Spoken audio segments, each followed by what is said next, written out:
Ho, ho, ho! Merry Dridles, everyone! This is Mikoy welcoming you back to another episode of the TLT podcast. I am joined by the Hanukkah to my Christmas. PokeArt 2004 and, what? Mary, what? Merry Dridles. Huh? I mean, come on. Dridles? Sorry, Dreidels. Bruh. I don't know. People say it weirdly. Hey, last time we covered round 5 and reviewed round 6. Today we're gonna continue with round 6 recap and round 7 predictions.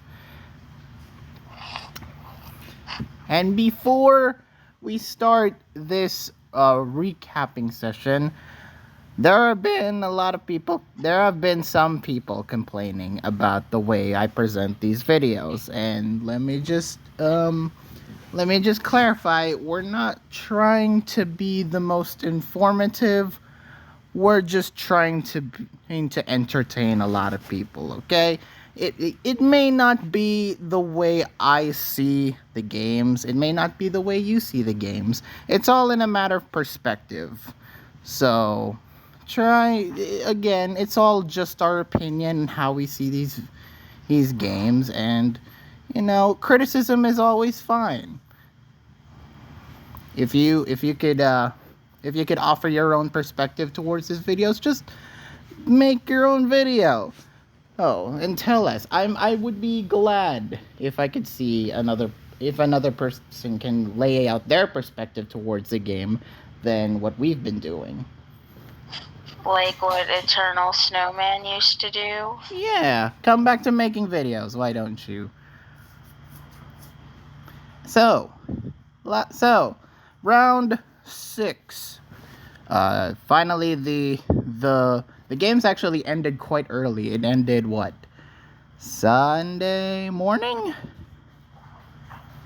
EST? I think. I don't actually. Well, let me look, actually. I mean, I know when they end. Yeah, wait, no, that's Sunday night. Oh, Sunday night then. Well then, alright. They actually kept track of the it actually ended on time, and then the subsequent round actually dropped afterward. So good. Yeah, the subsequent round. Let's take a look at when the final games were posted and when the round dropped. Really, only a 2-minute difference. Yeah, 2 minutes of the last game ended early. The last game ending and the round dropping. It was not very long at all. The wait. Poe was just ready to hit that post thread button. Anyway, so only 4 games happened. One of them didn't even get played because PCD had to drop. Yeah, that was unfortunate. That was really unfortunate. We were rooting for PCD to make it all the way. But good on Fragment. I was rooting for PCD to make it all the way, as I personally believed he was perhaps the best remaining player. Yeah, he was definitely one of the top contenders here. So, it's a shame, but hey, priority is priorities. And Fragments, good job on advancing again. So, we'll move on from there. Miko, you just cut out. I have no idea what you said. I said Fragments, good job on advancing to the next round. Okay, well, keep it tabs on your internet, because, I was looking at mine, and you cut out, despite my internet being fine, so it's an issue on your problem. It's an issue on your end. Probably. I'll fix that in post. Alright, so, first off, we got Psy6V versus Thiago Nunes in the winner's bracket, and Psy6V won in 4. This was an interesting series.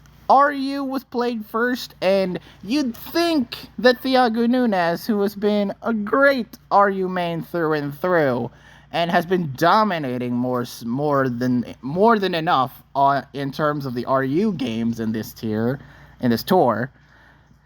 Sice brought rain, and yeah. Eject Pack Clef Key came in hand at a pretty good time to switch in Kingdra in rain to kill the Incineroar. We got Zarina missing the Power Whip and the Triple Axle against the Toxicroak. That was pretty unfortunate. Correction, it missed the Power Whip twice! Twice. Three. And then it missed the Triple Axle, so it missed 3 moves in a row. So, which I honestly felt was pretty detrimental. Yeah, that if Zarina managed to hit at least one or maybe at least one Power Whip, it would have been fine. But the Triple Axle miss was definitely very unfortunate because you kind of needed that. The Kingdra proceeded to sweep the rest of Thiago Nunes' team. Sice picked up the win. Are you there? Next up was doubles. Meek, wait, 1 second. The cat needs me. Oh. So next up. Before you move on, I wanted to say that Thiago Nunes played that game pretty well, and unfortunately, their matchup versus Rain was just absolute shiz. Yes. I may not be an RU expert, but that matchup looked pretty bad. Yeah, the matchup really cost Thiago Nunes there. Double. He did well to avoid getting absolutely destroyed, but like the misses, he got hit. Sucked. He got hacks pretty bad, and along with the matchup, that's not very good. Yeah, like I'm no RU expert, but I don't think that was a good matchup. Doubles. Also, I don't know what set that Flygon was, but I don't know. Did he give up, or was it not Dragon Dance? I don't know. I would think any Flygon with Outrage is either like banded, scarfed, or D-Dance. So it was probably like Twist or something. He could have reverse sweep. But wasn't there like a I don't know. What do you mean? I don't know. Flygon being, Flygon doing Outrage. Yeah, it could have done. Yeah, he could have tried to reverse sweep, but everything else was just. Maybe he didn't have Dragon Dance. He couldn't have reverse sweeped if it wasn't Dragon Dance. I guess. But yeah, that was the RU game in a nutshell. Next up is doubles, and this one wasn't even close. Sice basically dominated. Yeah, I think you can tell one of them is a doubles player and one of them isn't so much of one. There was one moment of Landorus nearly killing his partner Lele just to take out Incineroar. But the rest of the game doesn't really matter because Sice really dominated this one. Nothing much else to say. Alright, PU wasn't... Yeah, like... I thought Sice would probably win that one, but like... Yeah, me too. It wasn't the question. He played that pretty well. It wasn't a question to me. Like, Sice, I knew Sice would win that one. PU was next. This one, Thiago Nunes won. First of all, Trevenant using Poltergeist plus Substitute to kill Scrafty was pretty nice. Healing Wish, Mesprit... It was Drain Punch plus Wood Power. Wait, did you say wood power? What's wood? Yo, what is wood power? Explain that in the... Nothing. I misspoke. Explain in the comments what is wood power. I'm misspeaking a lot today. Alright. Healing Wish, Mesprit. Healing Lantern was the best choice in that situation, I think, because it enabled to stand up pretty much against everything left in Sice's team. Everything was either weak to it or resist, and couldn't really take a hit all that much. So yeah, Lantern was definitely the wise choice there. Sandaconda cleaning the end game pretty much, standing up well against Weezing, using Coil and Stone Edge to take it out. That was nice. Yeah, but don't forget there was a bit of luck there with how many times that Sandaconda eventually started getting shed skin turn 1 after being burned. Yeah, I mean, it didn't really bother with the burns, and you know. Although another thing I want to point out, Mm, Sice had a banded sand slash, I think. I think too. Like, there's no way you can really get that kind of physical damage onto a Sandaconda if it ain't super effective otherwise. True. Because I was like shocked by how much damage that was. But then again, I don't think that was a physically defensive Sandaconda, given it took No. very little damage from special moves. Yeah. Like flamethrower. I mean, And sure, Weezing's not supposed to be strong, but like I'm pretty sure it would take more normally. I mean, he invested probably much on special defense because he had coil. Yes, because he can boost his defense. Yeah. So yeah, it was not a physically defensive Sandaconda, and thus it took quite a bit from that Sand Slash. Although I'm still inclined to say that was banded. True. And the last game we played, well, the last game 4 was Monotype, which it was Dragon. This one made me mad. This one was Dragon versus Steel, and there was a risky play at one point. He was trying to Earth Power the Melmetal with Kyurem, which I don't think was the wisest choice in hindsight, but given the gravity of the situation, I feel like he didn't really have anything left. Maybe he could have kept Kyurem. Yeah, I think chipping the Melmetal was good, because like Iago kept sending that thing out at like full against that Hydreigon to like take the hit and dish back damage. So yeah, I would think chipping the Melmetal was pretty important. But towards the end, we got Dragonite sweeping the end game with Dragon Dance, Fire Punch, and Earthquake. Just trying to reverse sweep that, first killing the Skarmory, and then proceeding to sweep the rest. What you're not mentioning, Mikoi, is that Iago had this game won had he done something that he very well could have done. You're talking about protecting on that crucial turn, right? Yes. Yeah. Why don't? Yes. All right. When he sent Heatran out after the Dragonite had set up, and when he sent Heatran out, it was like very low. Obviously, it was going to die. But you see that Toxic. The Dragonite was poisoned, and it had taken Rocky Helmet damage on top of the poison damage from Skarmory. Yes.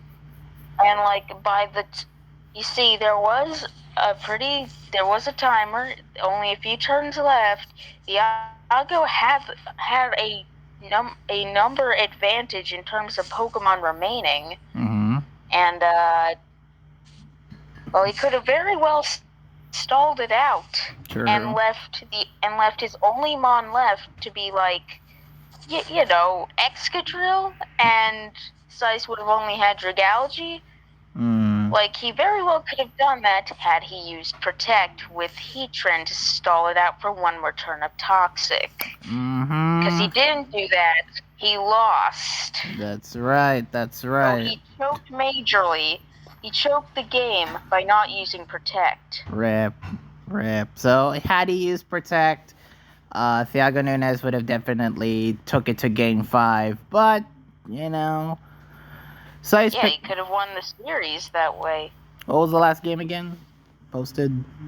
Oh. Yeah, it was actually, I don't know if he would have won that. Yeah, me too. I don't know. It would have been close. It would have been a very close game. Potential Ubers game. That was a bit of a stupid way to lose. I'm sorry, but it was. Like, that option was right there, right in front of you, and you could have easily utilized it, and it didn't take much thinking to do so. So I'm just confused as to why they didn't. Very, very unfortunate indeed. Well, Thiago Nunes does have another chance. I don't mean to insult Thiago by any means. Well, that was so winnable. Yeah. No offense, Thiago. But you still have a chance. You still have a chance with the losers bracket. Even if he couldn't really wall that Hydreigon at all because it was specs and dealing out tons of damage, still. All right. Still, All at least right. I think that was specs. Maybe. Well, maybe it was. Maybe it wasn't. I don't know. I think it was. All It did right. over half to Bisharp. All right. Moving on. Moving on. We got Door Money versus Crying. And Hey, wait, actually, well, before we get on to that, I just remembered, did the Bisharp actually outspeed the Hydreigon? What was up with that? Scarf Bisharp. It's gotta be. Yeah, maybe, or just slow Hydreigon? I don't know. I don't know. But Bisharp is weird. I mean, Gen 9 has proven Bisharp can go even more broken. Door Money versus Crying is next up. First game played, LC. What's interesting to note, I noted this in the first game because Door Money only bringing one non-Univamon, that was just kind of a neat thing. That's actually funny. I didn't notice. So, game-wise itself, props to Crying for just starting with Minfu Stone Edge to kill Larvesta. Like, we've seen Minfu fake out against Larvesta so many times, risking the freaking burn by Flame Body. So, props to Crying for actually, thinking and then Stone Edging the thing to death. Well, Miku, I don't know if you've noticed. I mean, I certainly have. There's been a bit of a surge in Minfus with Rock Slider Stone Edge. Because Larvesta. Yes, because Larvesta is currently everywhere. It's really, really good in LC right now. Crying baiting the Drillbur to get burned. That was a neat little thing. Dual wing. Yeah, I kind of wonder about that. That was risky. Yeah, dual wing beat missing at one point. That was pretty unfortunate. And then towards the end, we saw Door Money using Minfu and Natu effectively, switching around it and pivoting well with it to basically do the end game right.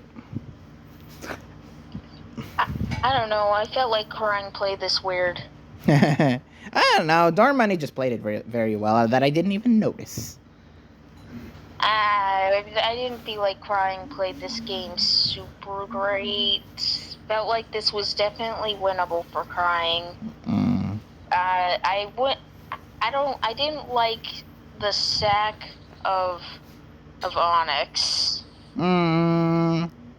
I mean, it was kind of a necessary one, but we may not like it. But I didn't like it because then that kind of left a lot of Crying's team a lot more susceptible to Arkin. Yeah, had Crying kept the Onyx, then Arkin would have been most likely screwed. That Arkin was a problem from the start, but that just made it a bit worse. Also, I noticed that was Eviolite Poniard. Yeah. Yeah, what's wrong with that? Or wait. Was it? All wasn't the usual berry juice, but wait a minute. Usual berry juice? I mean, Minfu at one point, or am I crazy?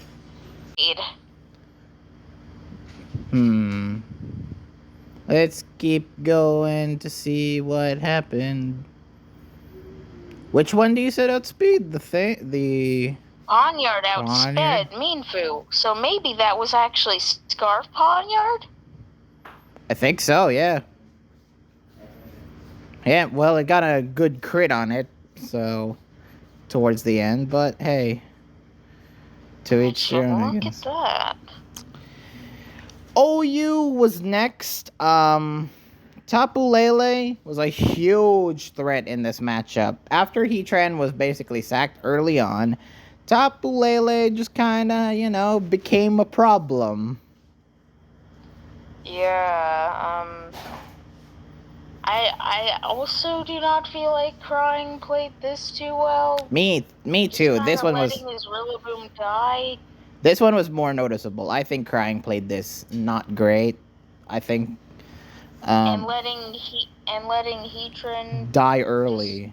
kind of die early as well. When Yeah. that was looking at his team, his only possible Lele wall. Yes, that was his only Lele wall, and I was surprised that he Crying got it as low as it did Look, to not tank a I Moonblast. get switching into, I get switching into, Garchomp. No, not Garchomp. Rillaboom. Rillaboom. I get switching into a Rotom directly is like It's not the best idea because that was Wisp. Yes. But like maybe you could have switched into the Dragapult on that. Meh. I didn't think it would take at least a big hit on it. Honestly, I think Crying was a little outmatched here. The Lele. Played, but a bit outmatched looking at the teams. The and Lele. The Lele was one wasn't thing. actually a ton Crying could do against Lele. Especially Apart from trying to outspeed it after something dies. Especially when Triple Axel only hit once against Tapu Lele. Yeah, that sucked. That really sucked. How did he hit the full 3 times? Lele would have been out, and Dormoney would have struggled a little bit. Yeah, Dormoney would have a bit of a damage struggle. Blaziken looked like the reverse sweeper of this game, but Hippowdon was there. But Mikoi, that's not the only thing. I did a bit of calcing. You see, that Hippowdon didn't have much of any defensive investment. Are you serious? Yeah. Did you not notice how it didn't take much of any damage from a Specs Dragapult? So that was definitely specially defensive Hippowdon. Oh, you're probably right. Then that's why it wasn't hit. That's why it wasn't like taking a lot of hits. It was actually taking a lot of hits very strongly. Yeah, and it naturally has great physical defense. So investing in all in another special thing defense. was that Blaziken was leftovers. And that was probably one thing. Despite getting the Swords Dance boost and close combating it basically got into yellow when it should have been red if it was Life Orb. So no, Mikoi, it was in red. It took out about 85% of its health. Yeah. Oh well, it's fine. So I don't know if that doesn't really indicate what nature the Blaziken was. However, no. I think regardless of whether it was Jolly or Adamant, if it had a Life Orb instead of leftovers, that would have actually killed the Hippowdon in one hit and possibly allowed him to reverse sweep the game. Yeah, very unfortunate there. Alright, PU was next. Dormoney tried to stall Jolteon with double protect against the Aggron, to no avail. Yeah. Doublade losing the special defense drop and just being sacked was kind of unfortunate, as it could have been a pretty effective wall. It was pretty much the only wall. Against which one? Let me go refresh. I mean, Doublade could have been the only wall against what? The Trevenant, the Silvally, the Archeops. No, not a Trevenant, dear God. The thing probably has Poltergeist. Yeah, but it and Gigalith probably were the pretty good walls, but it could have been very effective. It would have been more utilized. No. That Doublade wasn't really meant to be a wall. Rather, really? I saw a great potential for it to deal out some damage here. I guess, but it really wasn't. It wasn't really utilized all that well, is what I'm trying to say. Yes, it was not. I was surprised to see it go down earlier than I thought it would. There was a nice reveal of Heel Bell Jolteon. And Usual, but that worked here.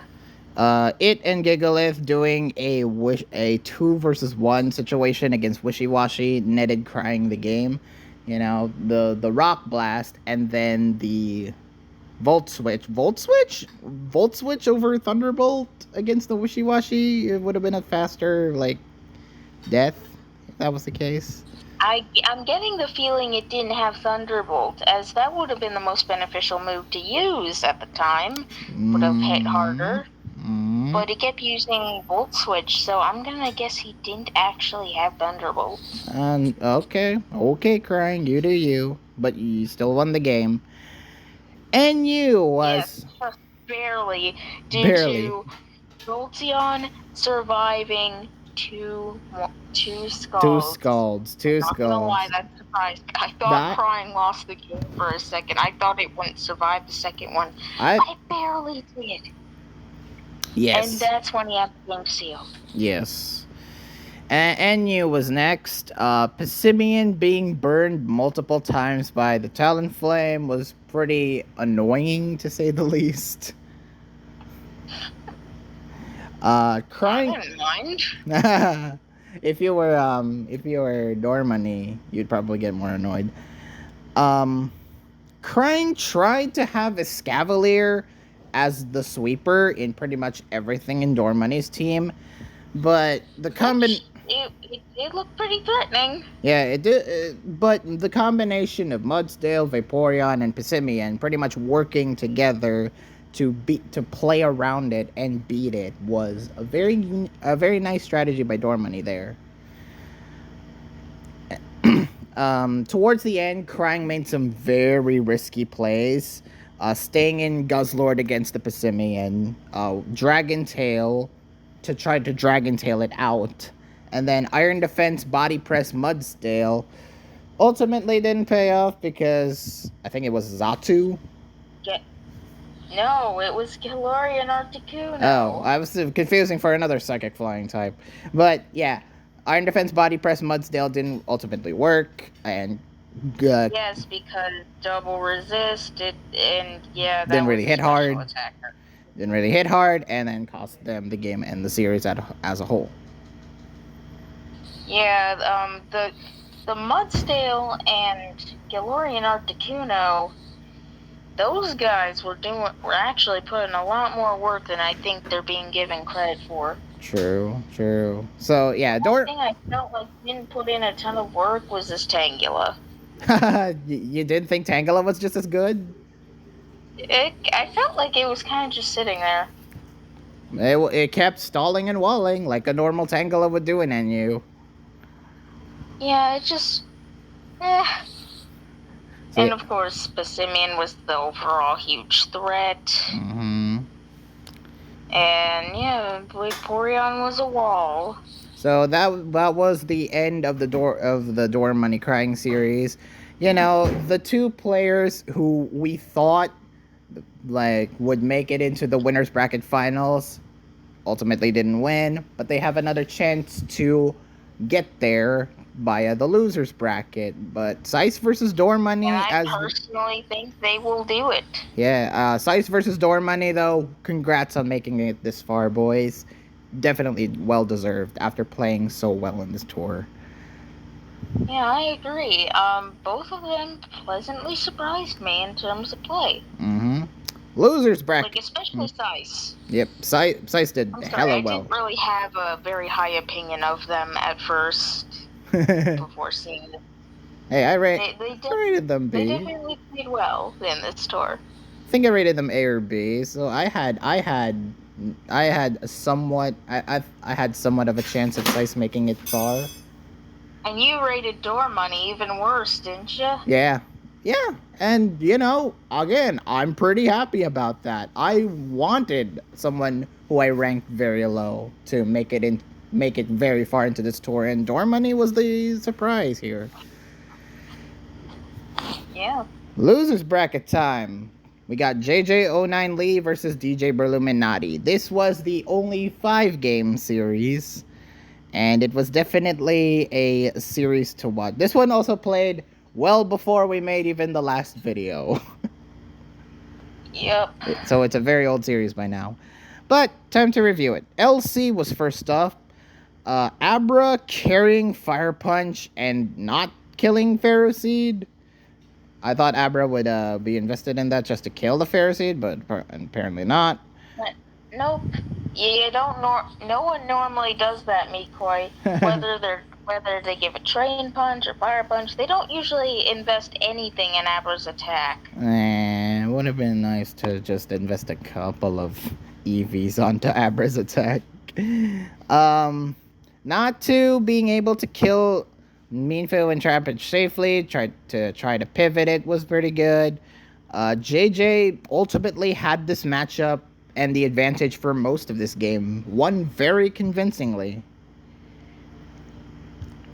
So I had high hopes for JJ for this series at first after seeing that LC game. So props to JJ for really playing well against Spitfire, who was not easy to beat in any tier. I don't think he actually did though. So yeah, JJ won that very convincingly. Spitfire, not a very hard opponent to beat. Hey, well, I thought you just said he was a hard opponent to beat. Yeah, I am bad with wording. I said Spitfire was very hard to beat. Not an easy opponent to beat. There you go. That's the wording I was looking for. Sorry. I'm cutting that out. Yes, Mikoi. Yeah, I'm cutting that out. DOU was next. Mew carried Toxic Spikes, Fake Out, Ice Beam with Choice Scarf. That was a pretty interesting strat. Like I've seen some weird Mew sets, but this one was definitely very niche. It was Choice Scarf? It was Choice Scarf because it got knocked off or tricked. Yeah, it was tricked by the Mew. So, yeah, again, very niche strat there. Healer Chansey got to work at least once. Yeah, I gotta say, I've never actually seen that happen. I've never seen it once during the time Chansey got Healer. And game-wise, it was not really anything special. It was just a very close doubles game. Both absolutely played to the best of their abilities, and Spitfire ultimately won at the end. Yeah, which was definitely expected on my part. Very expected.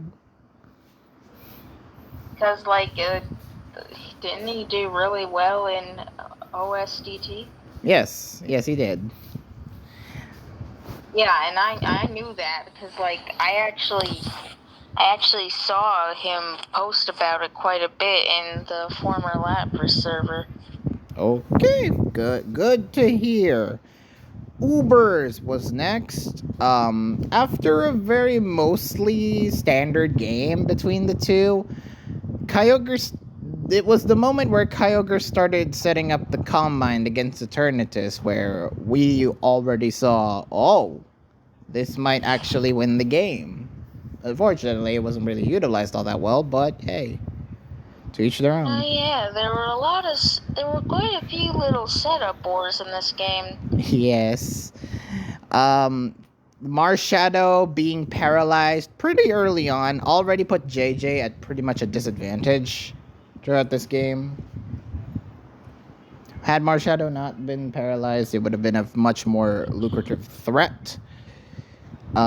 Towards the end, we saw Body Press Ferrothorn setting up against a D-Dance Necrozma. Ultimately ended up winning the game. So, good job. And other setup wars included the Combine Kyogre setting up on the Eternatus, which did take out the Eternatus, or what actually happened with that? I think it did barely enough damage to kill the Eternatus, but hey. Let's look. Yeah, pretty much, well, switched it out. Well, I think it was because too many hazards existed. That it was many. It was too many hazards that actually killed the. Well, it. JJ didn't have a chance to let it back out. Basically, he still had the Eternatus on, but it was a combination of Stealth Rock and one layer of spikes. I was like, I'm not gonna bring this out yet again. Anyway, next up was Monotype. And this one had some you talk about the Ubers game having some weird sets. This Monotype game had some especially weird sets. Oh? Flash Cannon Curum, anyone? Yeah, that is not something you see every day. I mean, it was specs, so I can kind of see why, but still. Oh, it was specs? I believe it was specs. Hmm. I mean, those don't run around with, I've never, like, you don't see that thing with boots. Let's just be honest. What? You see it with boots all the time. What are you talking with about? Flash Cannon as part of its moveset. Well, okay, then that's true, yes. Substitute Hydreigon also worked wonders, killing the Gastrodon and Mamoswine. And yeah, JJ just pretty much dominated this one too. Just like with the LC game, JJ really dominated Spitfire with Dragon. Although I will just say, I don't think we know for sure if that Kyurem specs or not, because, like, hold on, let me take a look here. Please, JJ, if you comment, or anyone, comment down below what if and confirm for us if the Kyurem was actually specs or not. Yeah, it only revealed Ice Shard, so. Yeah, we do not know for sure. I mean, there was also Stone Edge Lando, but that doesn't really matter. Also, the game ended in 18 turns, so it was really short. Well, Spitfire likes Stone Edge Lando. I can see that. I can see that. Okay, Mamoswine. I'm gonna say it was this set. Wait, I don't. It only revealed Ice Shard. Kyurem set. What do you think? I don't see Flash Cannon in this Kyurem set, in this spec set, so this is definitely a choice. This is definitely a self-built spec set. I don't know. Confirm that. Confirm that. Let me just... Not specs. What? What do you mean? It would have killed that Mamoswine if it was. Oh. Did it? Okay. If it's specs, yes. Okay. Which is exactly what I thought. Okay. It's like, that only did about 60-something, so yes. I wasn't inclined to believe that was specs. Again, confirm what item that Kyurem is in the comments. I'm gonna guess it's boots. Or scarf or something. Maybe.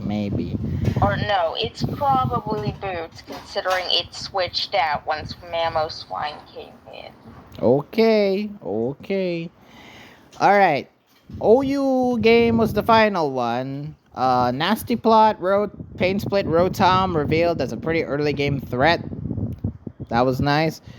Majority of the game was basically Spitfire playing very well around JJ's tactics fairly consistently. Like, Spitfire just kept predicting and countering pretty much everything that JJ had going for. Dragapult being paralyzed by Rotom via discharge ended the series, basically. It got the discharge para, and then it was paralyzed again. So, So yeah, JJ lost that, and Spitfire moves on to the next round. But I learned that heavy-duty boots are not in the calc. Oof. There's just some bug right now. I don't know. It's not popping up. But I gotta say though, after not being impressed for so long, I can definitely say JJ has been a decent contender in TLT. Like, he impressed me a bit. And going as far as he did, making it into the top 8, definitely a well-deserved place for JJ. Nikolai? What? Are you still calcing on that? Yeah, and you won't believe this. I think that Kiram had, like, literally no special attack investment. Are you serious? I'm literally calcing for 0 special attack Kiram flash cannon versus, a non-invested defensively Mamoswine. And yes, it matches the damage range we saw in the game. Wow. In fact, that was a low roll. That was a roll on the lower side even. What? Alright, then again, confirm. Do you want to see the numbers, Mikoi? Sure. I'm actually slightly shocked. What? Okay, Although show me. Mamoswine's not bulky, so look at this. What? 59 to 60 to 71%? What? Are you kidding me? Nope. And the damage it dealt was 62, right? That was around the same range. Wow. Okay then. So yes, that was a completely defensive Kiram with very little special tech investment.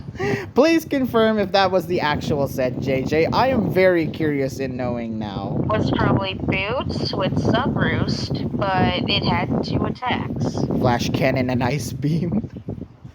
Yeah, RG moves were probably sub and roost. Okay, so once again, props to JJ for making it this far and impressing us for making this far. And Spitfire continues his progress.